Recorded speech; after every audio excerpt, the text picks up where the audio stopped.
Podcast Porteira da Fantasia.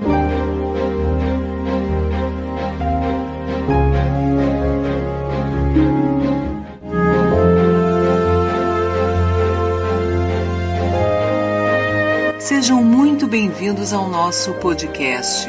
Estamos abrindo para você a Porteira da Fantasia. Você é nosso convidado para entrar nesse mundo fantástico e conhecer a produção literária da escritora Simone Sauresig, através de variadas publicações, gêneros e suportes.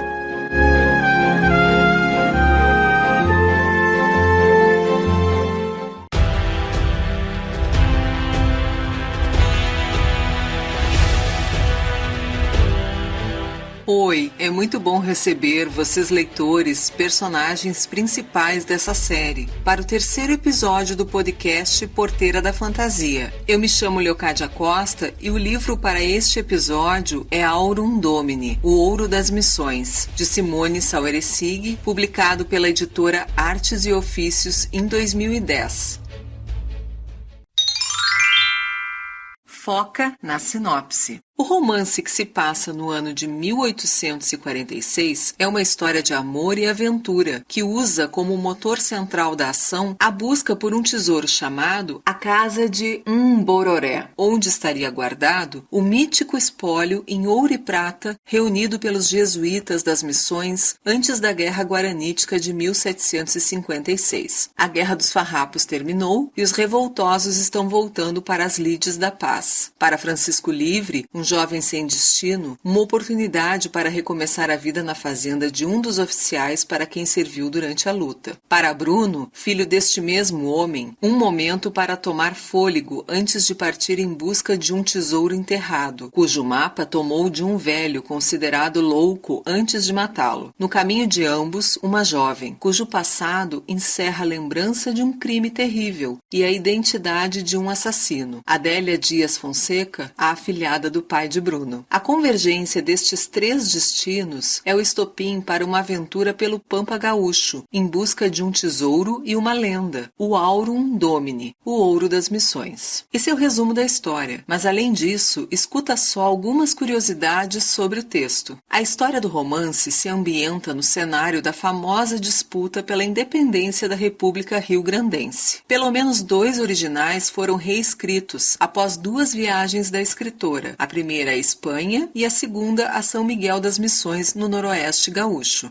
As ilustrações da edição são da artista plástica gaúcha Laura Castilhos. Simone dedica o livro a um peão que ficou em sua memória, numa viagem com seus pais a um arrozal. Ali, a personagem Chico Livre nasceu. Já a Adélia é a mulher que a escritora gostaria de ser, morena, bonita e corajosa. O livro participou do Campeonato Gaúcho de Literatura em 2011, na primeira fase, no jogo de número 8. A estudante de letras, Amanda Zampierre, que votou nele, ressaltou: Aurum Domini é escrito sob um viés mais realista, cujo foco encontra-se justamente no desenvolvimento do enredo e de seus personagens. Nele, cada mínimo detalhe, e são muitos, faz parte da trama e se encaixa nela com perfeição. Seus personagens são bem desenvolvidos, retratando os costumes e a linguagem da segunda metade do século XIX no Rio Grande do Sul, suas cidades em crescimento, suas vilas abandonadas após inúmeros conflitos e saques, e claro, seu Pampa, ora acolhedor, ora ameaçador. A narrativa envolvente remete ao universo de Simões Lopes Neto, nos moldes narrativos de Érico Veríssimo, aliada a uma riquíssima pesquisa historiográfica. Já o leitor Kiko Bloss, de Campo Bom, enviou o seguinte comentário: Não sou um leitor voraz, muito antes pelo contrário. Sou um quase leitor. Eu frequentemente começo livros e acabo lendo-os em prestação. Faz um bom tempo que li o Aurum Domini, e com ele o processo foi diferente. A passagem do bolicho me fisgou. À medida que lia, a cena se formava na minha cabeça. Era uma mistura de Capitão Rodrigo adentrando o bolicho em Santa Fé, com um bom bom western. Uma vez fisgado, o gostinho de quero mais não me deixou mais. Em tempo recorde, cheguei ao final. Para quem gosta de uma aventura, é um prato cheio. Já na segunda fase, jogo 28 do campeonato, o escritor Reginaldo Pujol Filho comenta: a questão do ouro dos jesuítas, uma coisa um tanto o Código da Vinci, nos Pampas, ou Indiana Jones de Bombacha, talvez seja uma novidadezinha, mas o grosso da história não é esse. São os amores, a honra, os valores e as traições no Pampa gaúcho e a força da mulher gaúcha. A crítica desclassificou o livro nesta etapa do campeonato. Jogo é jogo, faz parte. Em compensação, em 2011, o livro recebeu o prêmio Livro do Ano, Narrativa Longa, nos 30 anos da Associação Gaúcha dos Escritores, AGES. Essa é a parte da degustação do livro para você, leitor ouvinte. Sim, vamos ler um trecho incrível dessa história. Escolhe um lugar bem confortável para acompanhar essa breve leitura. Agora, ao chegar novamente a Santo Ângelo, um travo amargo espalhou-se em sua boca, e ele sabia que não era por causa da erva mate que cobria o território. Podia ter passado ao largo, mas um sentimento de dever o impeliu a vencer a mata. Já quase não se via a igreja. O casebre do padre João, ao lado das paredes da nave de tijolos vermelhos, tinha remendos mal feitos no telhado de cacos de telha. Era a única coisa que ainda exibia vida humana por ali. 3 curumins brincavam diante da porta fechada, por um couro furado, e todos ficaram mudos quando viram o douradilho emergir da trilha estreita que levava ao arroio Itaquarinchim, a nordeste. Um deles correu para chamar alguém, e pouco depois apareceu uma índia esquálida, carregando espigas de milho em um balaio quase desfeito, uma cruz missioneira pendurada no pescoço.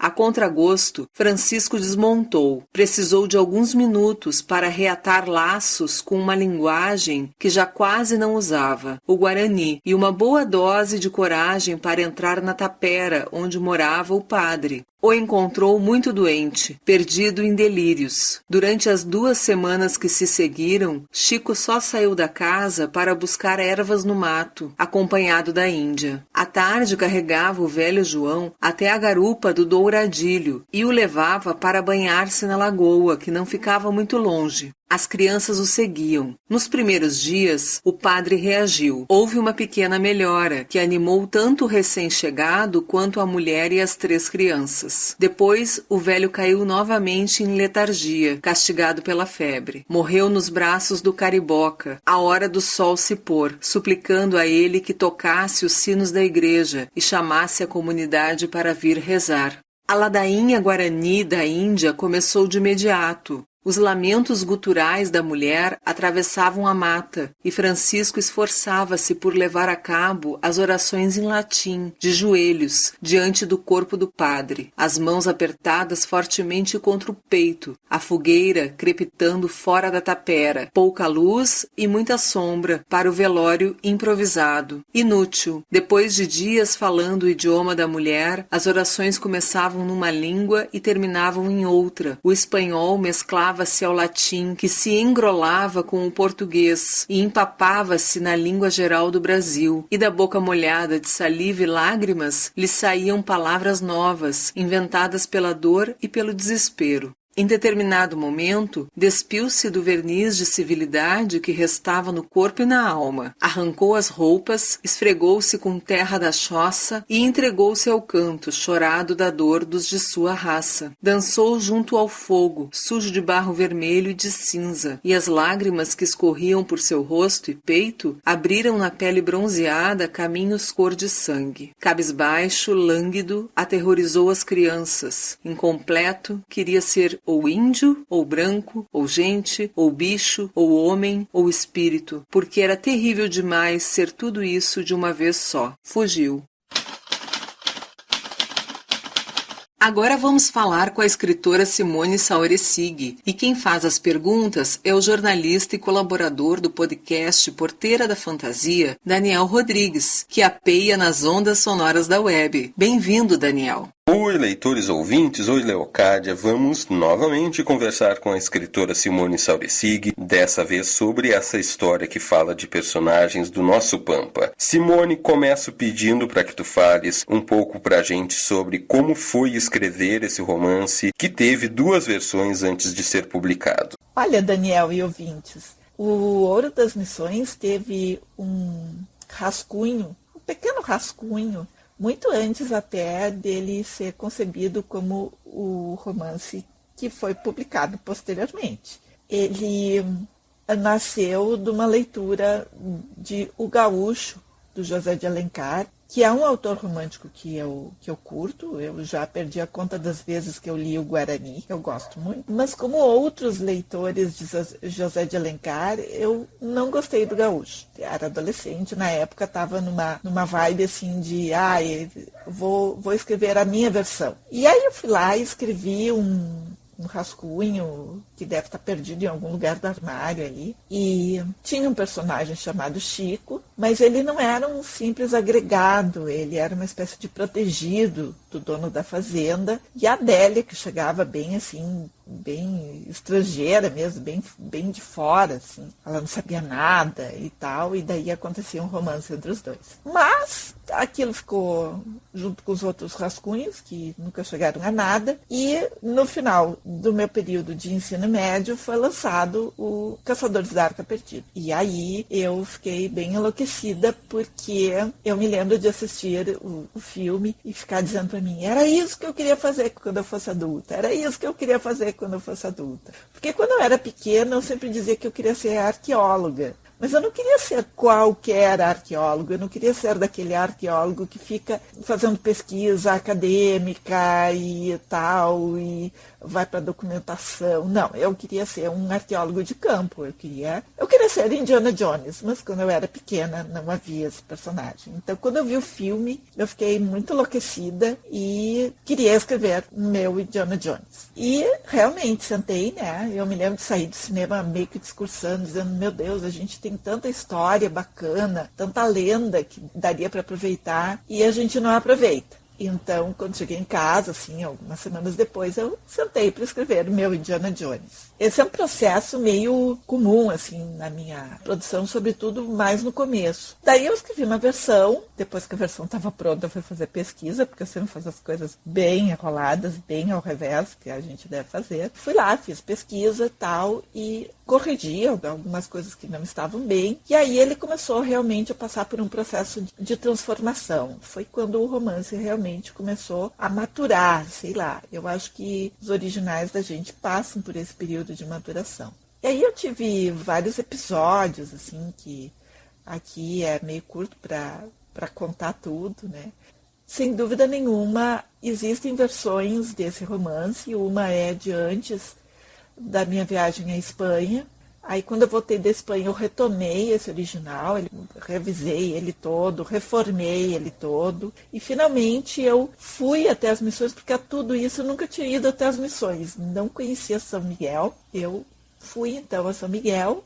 E aí, de posse de uma série de informações históricas que eu só encontrei lá e imbuída daquele sentimento que a gente tem quando vai e conhece as missões, porque é um lugar assim maravilhoso, qualquer um que já foi lá sabe a energia que tem aquele espaço ali, é uma coisa muito impressionante. Então aí assim, quando eu voltei, eu reescrevi a metade final da história e considerei ele pronto, né? Considerei ele finalizado e mais uma vez, então, fui em busca de uma edição. Porque durante esse período todo que eu estou comentando, isso durou 20 anos. E durante esses 20 anos eu devo ter enviado ele para editoras, para concursos de literatura, pelo menos umas 6 vezes. Até que eu cheguei na Artes e Ofícios, que é então a editora que abocanhou o projeto e realmente publicou a história. Os personagens Chico e Adélia são muito bem descritos e representativos. Enxergamos eles com uma vivacidade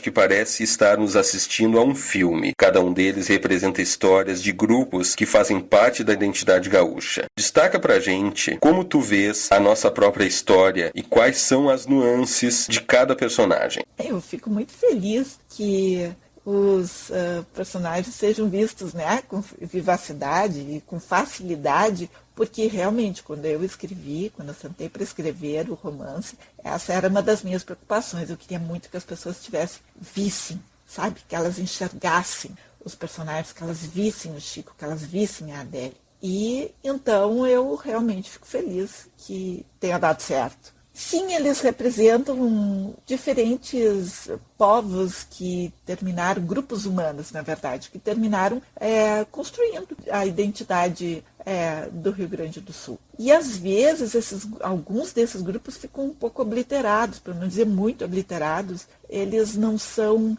citados como tal, né? Então eu fiz muita questão de que o Francisco Livre não fosse um simples gaúcho, um simples homem do campo, mas que ele tivesse uma origem missioneira muito destacada. Porque ao longo das pesquisas que eu fui fazendo, eu fui me dando conta dessa importância que as missões têm para a construção do território gaúcho e do território brasileiro por extensão.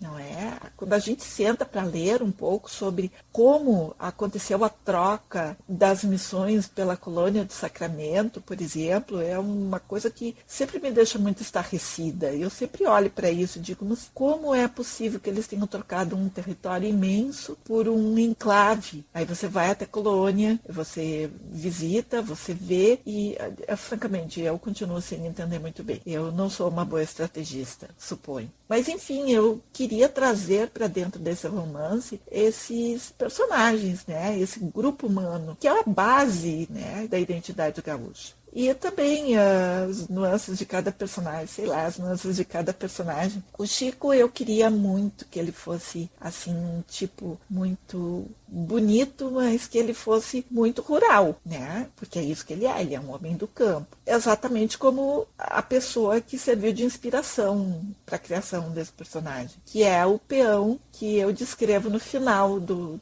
livro, né? Tem ali um agradecimento, e aonde eu descrevo, então, essa pessoa que eu não sei quem é, não sei o nome, não conheço ele, mas que, sem dúvida, me deixou uma impressão muito forte, tão forte que eu criei o Chico a partir dele. E na Adélia eu coloquei todas as qualidades que eu queria colocar, que eu queria ter, né? Eu queria uma personagem que fosse bonita, e que fosse muito valente. Eu não me considero uma pessoa valente, e que fosse uma pessoa muito valente, e que fosse uma pessoa muito dinâmica, tomasse as rédeas do destino nas mãos. Então, essa personagem, ela tem um monte de qualidades que eu acho que eu não tenho, mas que eu gostaria de ter. Qual é o coração do livro? O motivo pelo qual tu escreveste essa história? Pois é, essa história do coração do livro, o coração do texto, é uma ideia que tem, sobre a qual eu tenho me debruçado em alguns momentos, que é aquele momento que o escritor gosta, aquele momento que o escritor,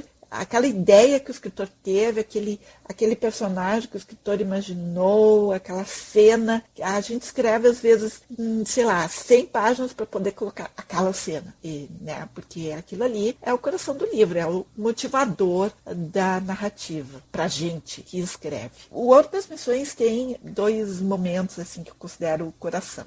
Na primeira parte, é a parte do baile, toda aquela sequência do baile ali, que quando eu sentei para escrever era muito diferente. Nossa, era muito, muito diferente. Tinha uma cena de chula que posteriormente foi cortada, porque ela não condizia com a sociedade daquele momento histórico, não seria cabível, não seria aceitável uma chula naquele cenário. Então eu tive que cortar. Fiquei muito triste, porque realmente eu estava muito empolgada com aquele momento, assim. E depois, na segunda parte, inicialmente, todo o romance foi escrito para que as pessoas fossem procurar um tesouro, né? Então, na segunda parte do livro, inicialmente, o coração do romance, realmente, o motor propulsor de toda essa narrativa era buscar o tesouro, era a busca do tesouro, era conseguir compreender aquele mapa e chegar, então, até a casa de Mbororé. Então, durante muito tempo, a minha teteia, digamos assim, era a parte do labirinto ali, né? Aquela busca, aquela descoberta ali do labirinto. Porém, depois da minha visita as missões, que eu comentei, né, que eu primeiro escrevi o livro, depois eu fui conhecer as missões. Nunca façam isso. Você que está ouvindo e é escritor, por favor, faça primeiro a pesquisa, porque vai ser mais prático, viu? Mas, enfim, quando eu voltei da minha visita às missões, então, eu escrevi todo um pedaço, que é um pedaço que eu gosto muito. Eu me debrucei durante muito tempo, durante a chegada do Chico e Adélia às ruínas de Santo Ângelo. Aquele pedaço ali, para mim, depois se transformou realmente no coração da segunda parte. Porque realmente é o momento em que eu me puxei enquanto escritora e eu gosto muito daquele pedaço. Eu gosto muito, muito, muito. Mas eu sempre vou ter que dizer, né, que no labirinto da Casa de Bororé, aquilo ali é uma homenagem aos artesãos que levantaram as missões, que construíram as missões. E esses artesãos são os indígenas, que ali estavam reduzidos. Então, eu tenho esses 3 momentos assim, que eu gosto muito e que eu gostaria muito que o leitor prestasse atenção neles para ver se ele consegue sentir toda aquela emoção que eu tentei passar no texto. Durante a escrita do livro, algumas canções estiveram te acompanhando como trilha narrativa. Quais são essas músicas?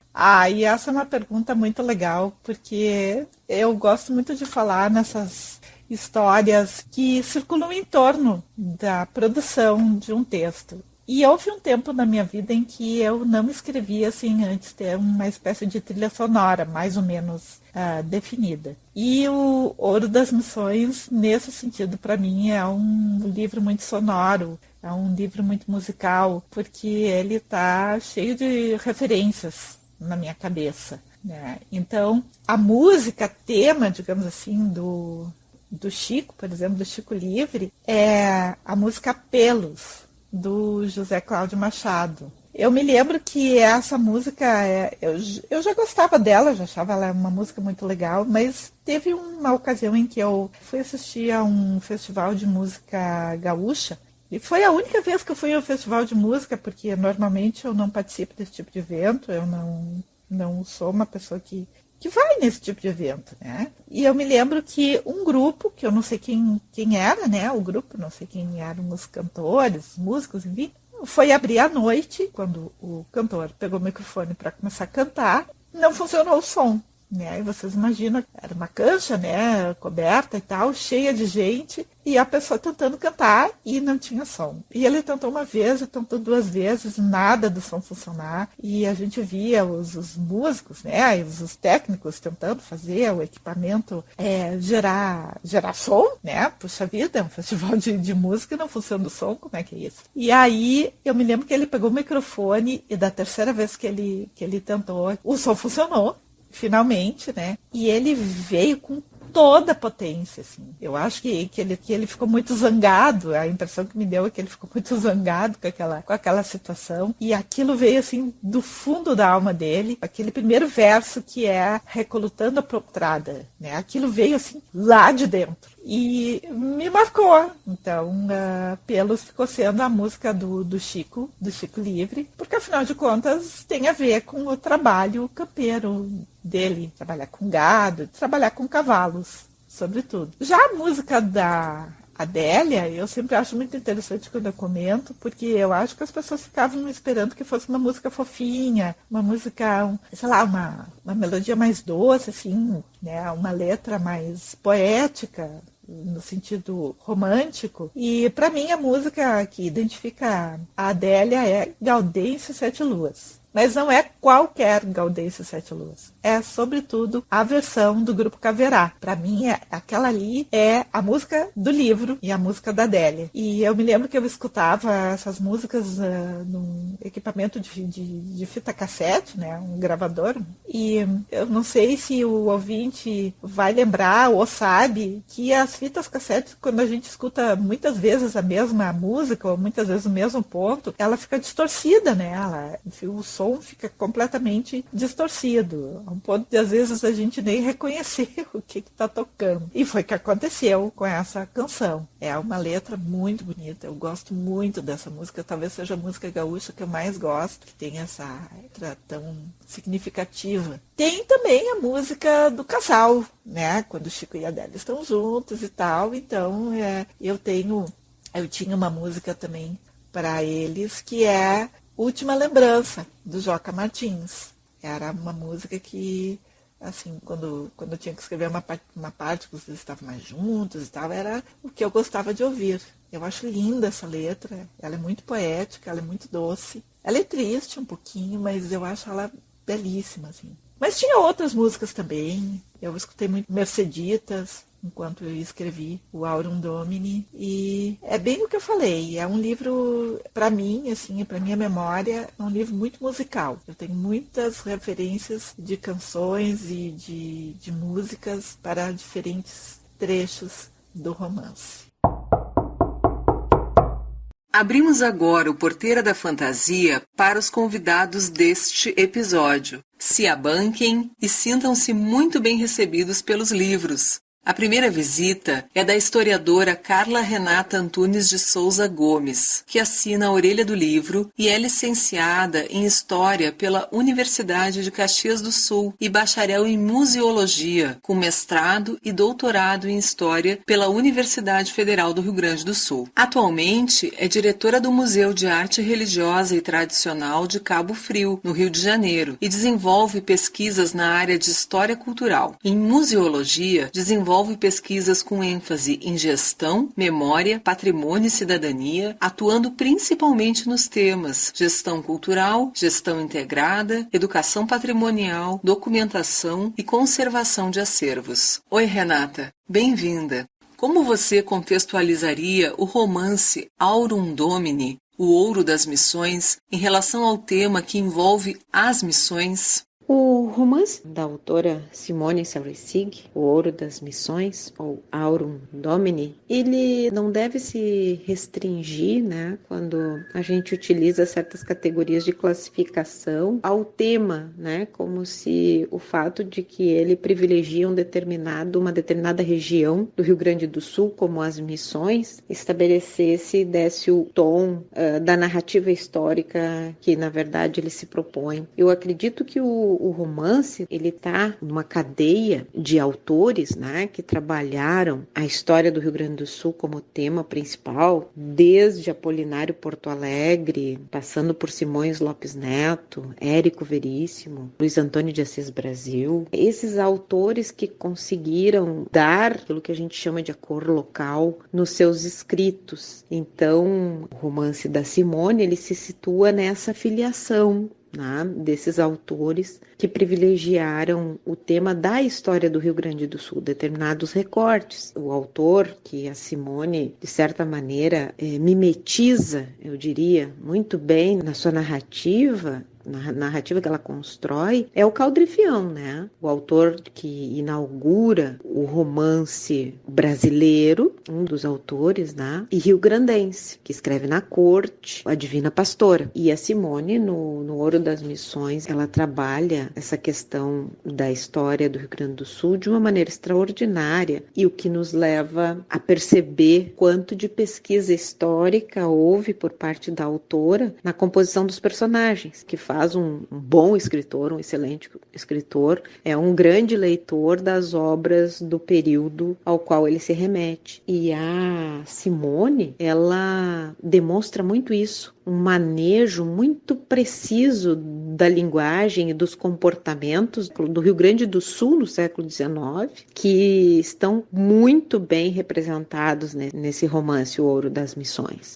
Então, para além da temática referente à lenda do ouro que os padres jesuítas teriam escondido naquela que se chamaria a Casa Encantada, Bembororé, que justamente a palavra guarani quer dizer a Casa Encantada, para além dessa temática de se referir ao ouro específico guardado por esses padres ao serem expulsos dessa região missioneira pelas forças portuguesas, ela demonstra com muito vigor, com muita maestria, na verdade, maestria é a palavra, essa tradução do Rio Grande do Sul do século XIX para o Rio Grande do Sul do século XXI. Então, a literatura, ela é por si, já em si, um produto da cultura que atualiza comportamentos, né? Linguagens. Né? E o que a Simone faz, neste caso, como autora, né? Uma mulher autora, uma mulher escritora, é atualizar padrões de comportamento, né? A sua heroína, digamos, a sua personagem, a Adélia, é uma mulher do século XIX, mas que está ali traduzida por uma mulher do século XX. Eu gosto muito de perceber essas nuances. Enquanto a gente tem uma predominância de autores homens tratando da história do Rio Grande do Sul, e eu elenquei aqui alguns deles, e a gente vai ter a construção desses personagens femininos pela mão masculina, pelo olhar masculino. E no caso da Simone, a gente vai ter essa outra abordagem, essa outra atualização, dominando um repertório de comportamentos e linguagens do século XIX, ela não deixa de ser uma autora do século XX. Vai tratar da mulher sobre o olhar da mulher. Né? E isso é que revela essa pesquisa histórica em que ela busca nas obras dos autores do XIX essa construção narrativa, o tema histórico, né? E coloca tudo sob uma perspectiva de autora do século XX. Né? Então, ela atualiza Simões Lopes Neto, ela atualiza Érico Veríssimo, atualiza Apolinário Porto Alegre, ela atualiza Caldre Fião. E, no entanto, se formos ler esses autores, nós vamos encontrar lá o mesmo tipo de construção narrativa que a Simone se propõe. Tá? Eu acho que essa é uma dos grandes ganhos assim que a Simone nos traz neste romance. Qual o impacto de um livro que tem a personagem principal um homem com origem indígena, mas mestiça, nos dias de hoje, em que as comunidades guaranis, entre outras, estão ocupando seu lugar de fala? A questão do personagem com origem indígena é outra questão muito interessante, que também faz com que a Simone esteja afiliada a uma tradição narrativa dos romances brasileiros, que a gente poderia chamar, né, ela remonta ao início do romantismo brasileiro, que é a vertente indigenista, né?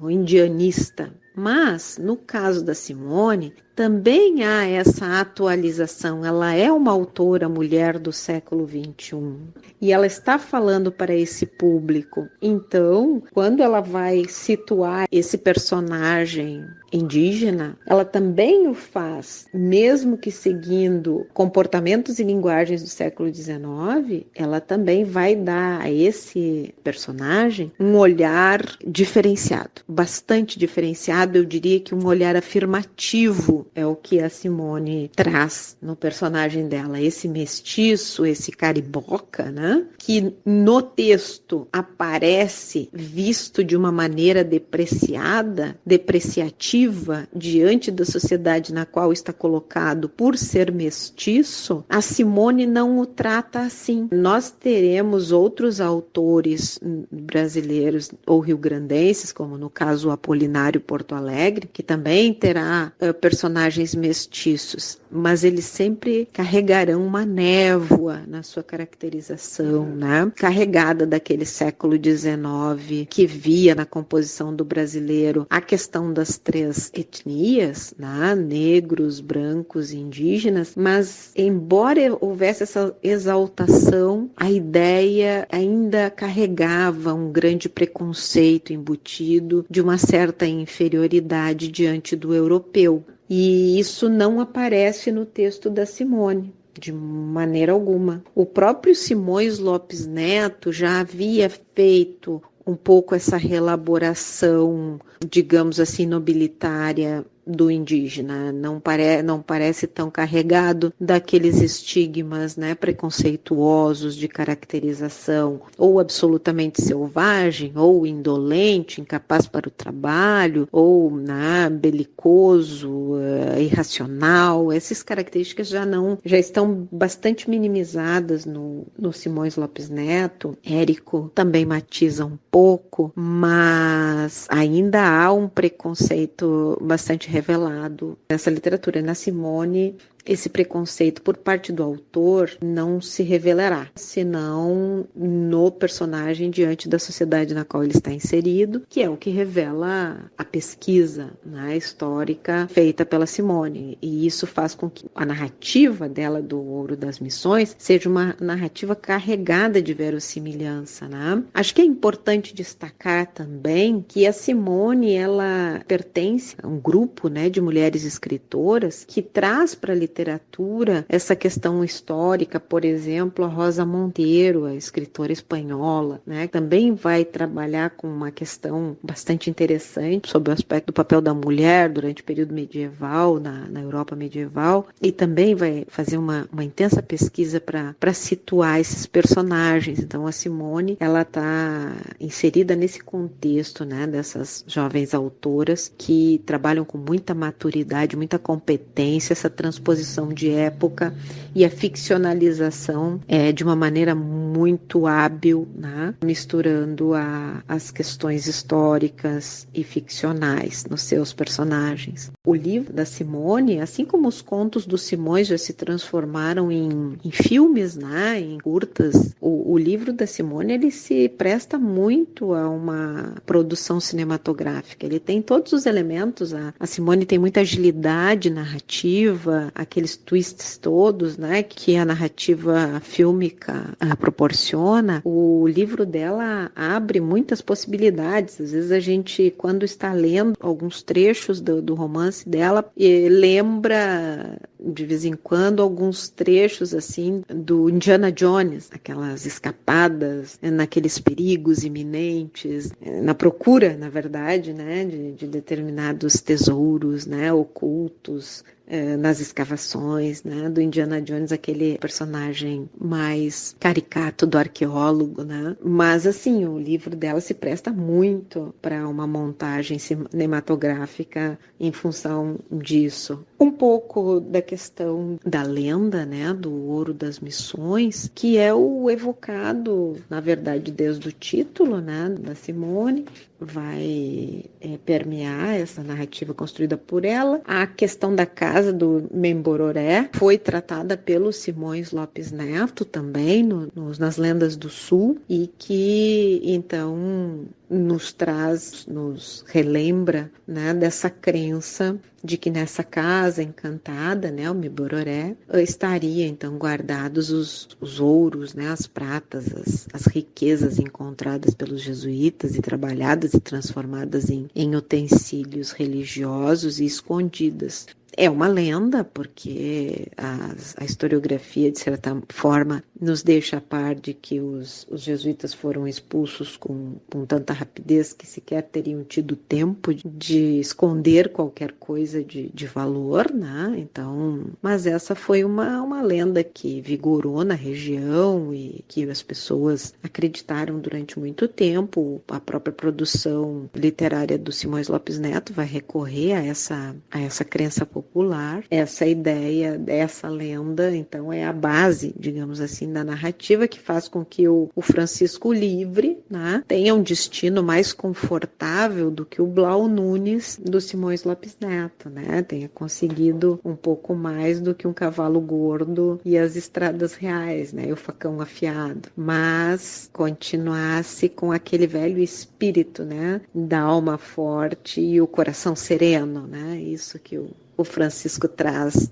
como marca, que a Simone trabalha tão bem e que dá essa similaridade, né, com os personagens tanto do Simões Lopes Neto quanto do Caldrefião ou do Apolinário Porto Alegre e mesmo do José de Alencar, né, esse escritor cearense, mais notabilizado como escritor da corte, né, no Rio de Janeiro, e que acabou produzindo várias obras, que acabou nomeando. A competência narrativa e de pesquisa histórica da Simone se comprova tão bem sucedida que a própria palavra gaúcho, que praticamente não era utilizada entre os regionais durante o século XIX, também por ela não é empregada ao longo do texto. Ela utiliza a palavra gaudério, e que era, de certa maneira, uma palavra que existia, que de certa maneira ganhou uma conotação um pouco negativa, né? Porque gaúcho era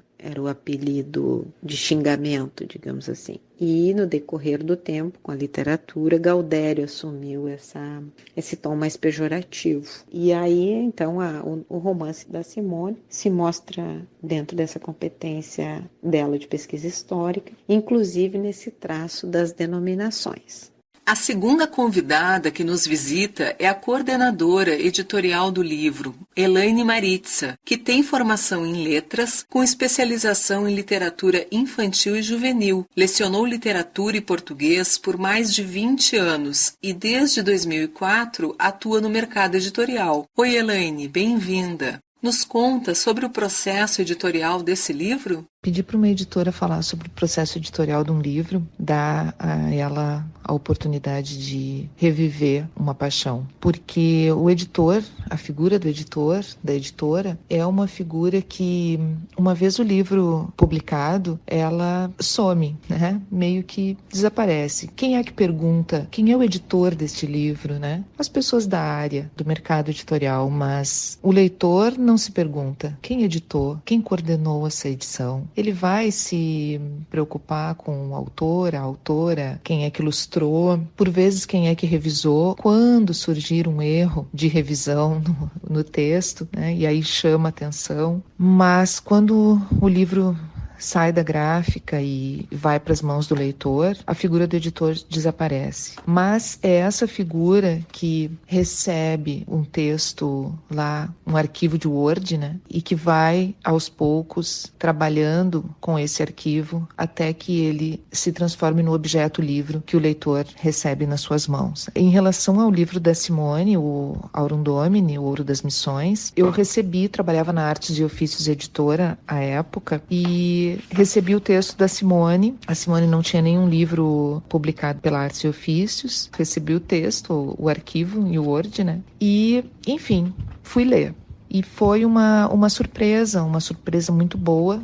Eu sou muito apaixonada pelos contos do Simões Lopes Neto. Tive um professor chamado Flávio Loureiro Chaves, segurou a minha mão e me levou pelos caminhos dos contos simonianos. Enfim, é um tipo de texto que é um autor que eu gosto. E o contato com o texto da Simone, ao mesmo tempo que me trouxe de volta, né, os contos do Simões Lopes Neto, aquelas personagens fortes e a narrativa se passando num ambiente que a gente já conhece, né, muito próximo aqui nosso, com muitos significados para nós que moramos aqui no Rio Grande do Sul, que nascemos aqui. Uma narrativa forte, né, mas ao mesmo tempo um olhar feminino, né, um olhar feminino que encantou completamente. Então, o que eu fui buscar, aprovado o texto para a publicação, né, fui buscar uma equipe, né, que pudesse fazer um livro que ficasse bonito, que ficasse à altura do texto da Simone, que dissesse bem o que era, né, que pudesse mostrar ao leitor o que ele ia encontrar lá dentro. Então, a gente montou uma equipe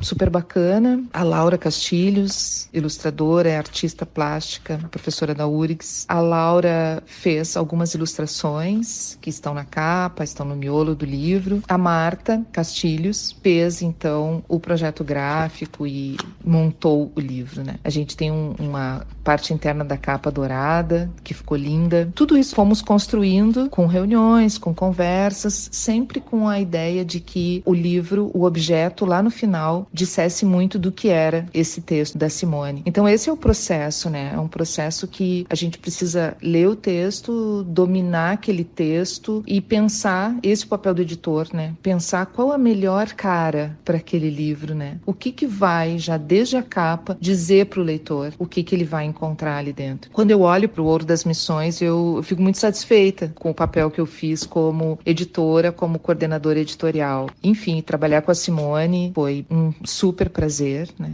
Desde o momento que eu recebo o texto até entregar o livro na mão dela e poder ver o brilho no olho da autora, né? A realização com o objeto, foi muito bacana. Então é um processo bom de lembrar. É isso. Eu fico muito feliz que o livro siga fazendo sucesso entre os leitores e desejo que ele tenha ainda uma vida muito mais longa. O terceiro convidado que nos visita é o escritor Dilan Camargo, que nasceu em Itaqui, no Rio Grande do Sul, e em cerca de 30 anos de carreira tem publicados mais de 20 livros de poemas e contos infantis, juvenis e adultos, além de peças teatrais e letras de canções. Vencedor de prêmios em literatura e música, com um longo histórico de publicações em jornais e participações em feiras de livro, é também um dos fundadores da Associação Gaúcha de Escritores, AGES, e patrono da 61ª Feira do Livro de Porto Alegre, edição de 2015. Oi, Dilan, bem-vindo. Quais aspectos você destacaria que envolvem de imediato o leitor desse romance? Entre os vários aspectos que logo envolvem os leitores desse grande romance da Simone Saurecic, O Ouro das Missões, é justamente a inspiração que ela busca em lendas que são assim muito tradicionais entre a memória imaginária do Rio Grande do Sul. E entre elas está justamente esse tal do Ouro das Missões, que despertou a cobiça de grandes aventureiros que buscaram encontrar esse ouro. Mas ela não fica somente nesses aspectos históricos. E logo então, o primeiro capítulo é um dos grandes momentos em que o leitor logo entra na narrativa e se envolve, que tem uma apresentação do personagem, o Chico, numa situação de altíssima vertigem de ações, de disputas, enfim, e que parece já assim uma cena quase cinematográfica de apresentação do grande personagem desse romance. Então o leitor é logo preso pela chamada a voltar ao tempo das missões, que sempre despertou a curiosidade de todos os rio-grandenses, não só do Rio Grande do Sul, mas da América, enfim, Paraguai, com as missões jesuíticas, e porque também a Simone, já logo no primeiro parágrafo, demonstra ser uma escritora em que o seu texto flui, em que o seu texto fala, em que o seu texto é ágil e bem construído. Todos esses aspectos, além de outros que o livro vai apresentando ao leitor, são envolventes. O leitor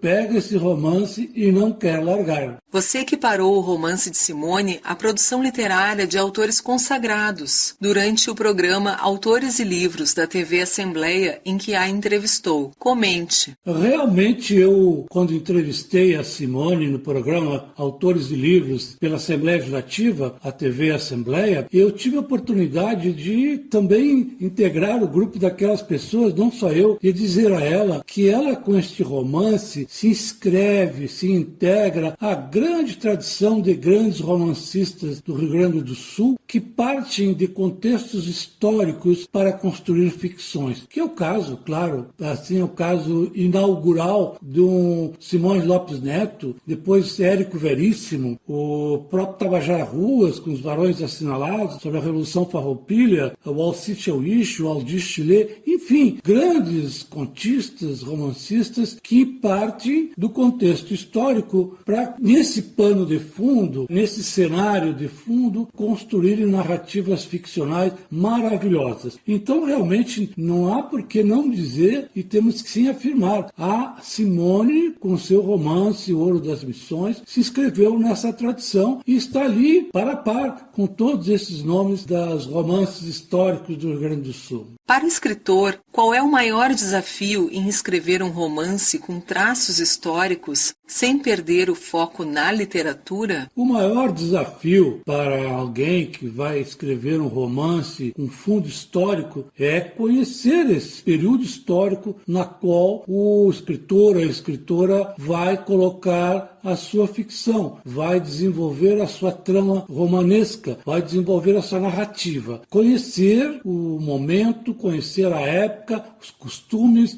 o linguajar e, quem sabe, conseguir penetrar na alma dessas pessoas, o que a Simone conseguiu nesse romance. Ela estudou, tenho certeza, pesquisou, domina o assunto e, com toda a sua capacidade, o seu talento literário, conseguiu construir um romance em que não se deixa sufocar ou que não deixa se tomar apenas pela grande história desse momento, mas onde os seus personagens conseguem se desenvolver e levar a história para adiante de uma maneira em que há a autonomia completa da ficção diante da história, embora realmente o pano de fundo seja a história.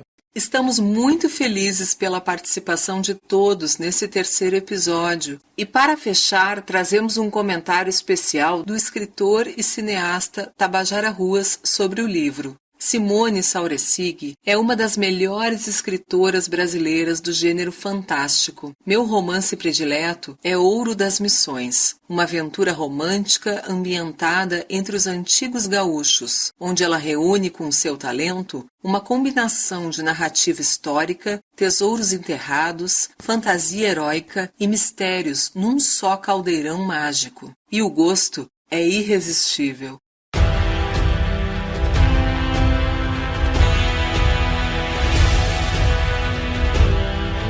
Apresentamos o terceiro podcast, Porteira da Fantasia, que nos trouxe o livro Aurum Domini, O Ouro das Missões, de Simone Sauresig. Para quem gostou e ainda não leu, é só acessar a loja virtual que reabre para atender os leitores no endereço www.porteiralivros.lojaintegrada.com.br. Você também pode escrever para porteira.fantasia@gmail.com e deixar o seu recado. Convidamos todos vocês para o 4º episódio com o livro Contos do Sul. Os episódios dessa série estarão no Spotify, Deezer e canal de YouTube. Então compartilhe esse espaço voltado para você, leitor, que é o nosso personagem principal. Boas leituras e até o próximo podcast Porteira da Fantasia. Tchau!